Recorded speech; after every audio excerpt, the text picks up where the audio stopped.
खूप छान झालाय फराळ. कमी निघे खूप मस्त झालाय फराळ, एकदम फास्टात.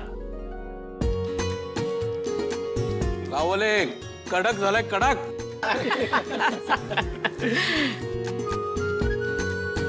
कमळी कमळी काय झालं तिकडे काय बघतेस? आजी बाहेर मी फराळाच्या प्लेटा देऊ काय? अगं विचारतेस काय म्हणजे दिलं नाहीये का अजून? ओ सुजाता ताई अहो त्यांना फराळच द्या, आपल्या आधी द्यायला पाहिजे त्यांना. मी जातो देतो. हां hello everyone, happy Diwali. How am I looking? कशी दिसते मी? वाईट.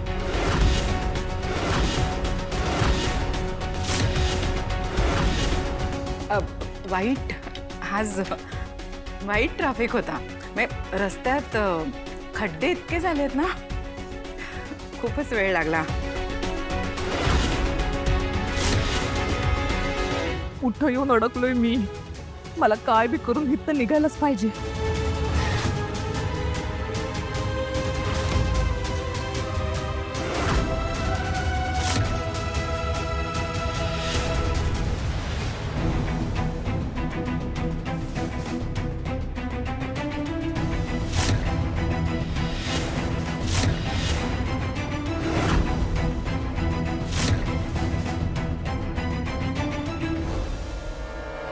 मसली सांगतो ऋषी सर, आमच्या गावाकडे दिवाळी म्हणजे फराळ आणि फटाकड्या नसतंय, तर किल्ला बांधायच्या बी स्पर्धा असतात.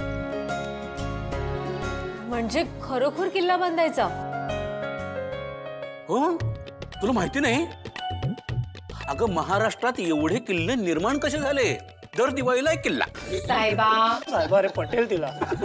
राजू तसं नाही, म्हणजे खऱ्या किल्ल्याचं मिनी व्हर्जन. तुम्हासनी सांगतो, किल्ला बनवायचा म्हणजे असला भारी टास्क असतोय की नाही.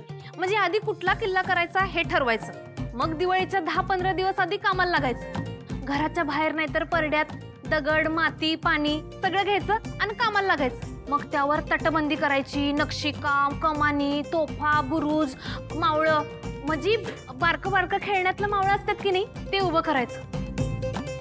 अहो एकदा तर किल्ल्यावर आम्ही धबधबाच केलेला बघा. आणि किल्ला असा हिरवा गार दिसायला पाहिजे म्हणून की नाही त्याच्यावर आळीव आणि धन टाकायचं. म्हणजे ते उगवलं की नाही तर डोंगर कसा हिरवागार दिसतोय तसंच किल्ला दिसायचा. आणि त्याच्यानंतर किल्ल्याच्या वर जायला पायऱ्या करायच्या, त्या रंगवायच्या. खरं लय मेहनतीचं काम असते पण लईच मजा येते बघा. आणि अगं आया आता आठवलं, रातच्याला पतंगाला दिवा लावून उडवायची तरी वेगळीच मजा. म्हणजे यो असा थगाड्या पतंग घ्यायचा आणि तो असा हवेत उडायला लागला की नाही त्याच्या दोऱ्याला दिवा लावायचा, मग द्यायची की रिंगी सोडून.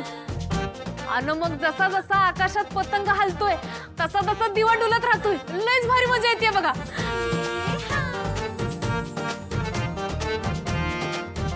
अरे देवा, सॉरी. अगं नाही कमळी, बोल बोल, छान वाटतं ऐकायला. अगं सांग ना, यांना सुद्धा सगळ्यांना कळेल तुमची गावाकडची दिवाळी कशी असते ते.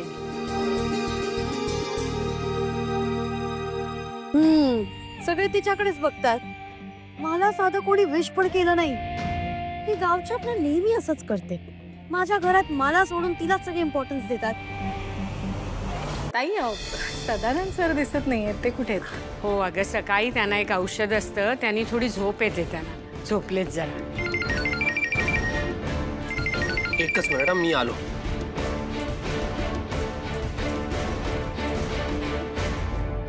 आता हिथं थांबून काय बी उपयोग नाही. मला निघायला पाहिजे. हा माझ्या घरच्या ऍड्रेसवर पाठवून दे. So sorry. एक मिनिट होल्ड कर. ताई काय झालं, तुम्हाला काही हवंय का? हात धुवायचेत का तुम्हाला? या ना, या आत या.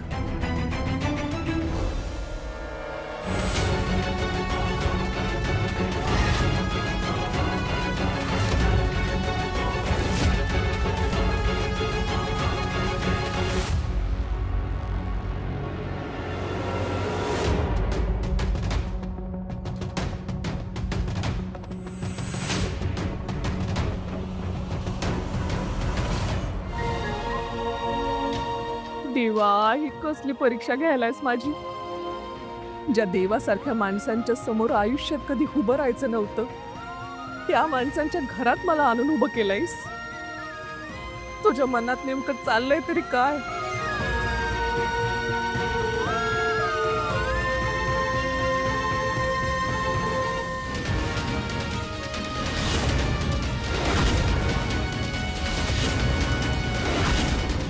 संपवा त्या कमळीला.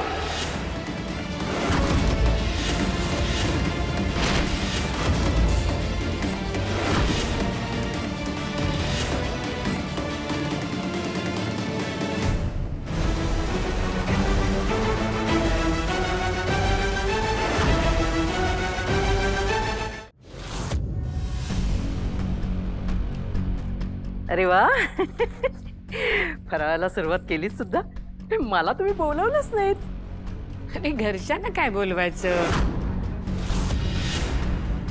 आणि या घरची परंपराच आहे कित्येक वर्षांची. दिवाळीला सकाळी 8 वाजता फराळ करतो आपण.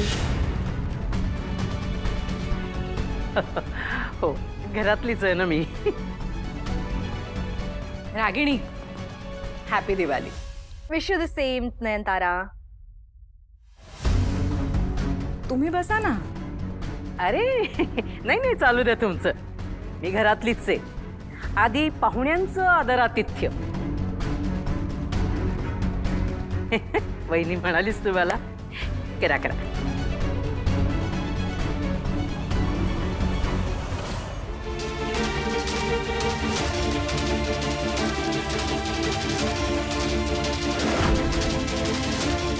मला असं का वाटलं मी त्यासनी ओळखत होतो.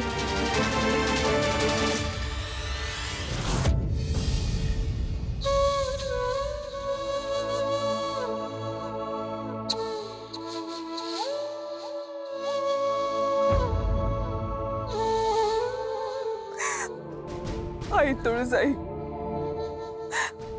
तुझ्या डोक्यात नेमकं काय आहे ग? तुला मला काय सांगायचं आहे? मला माहितीये ही लोक लय चांगली आहेत ग, पण कमळीसाठी मला या लोकांपासून लांब राहायला लागतंय.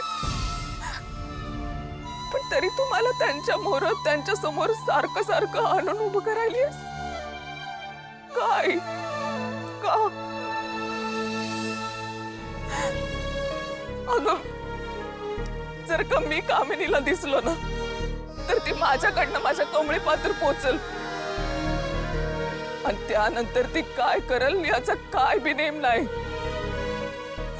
आई तुळजाई, माझ्या कमळीला त्या कामिनीपासून वाचव ग. तिच्यापासून लांब ठेव, बस तिच्यापासून लांब ठेव.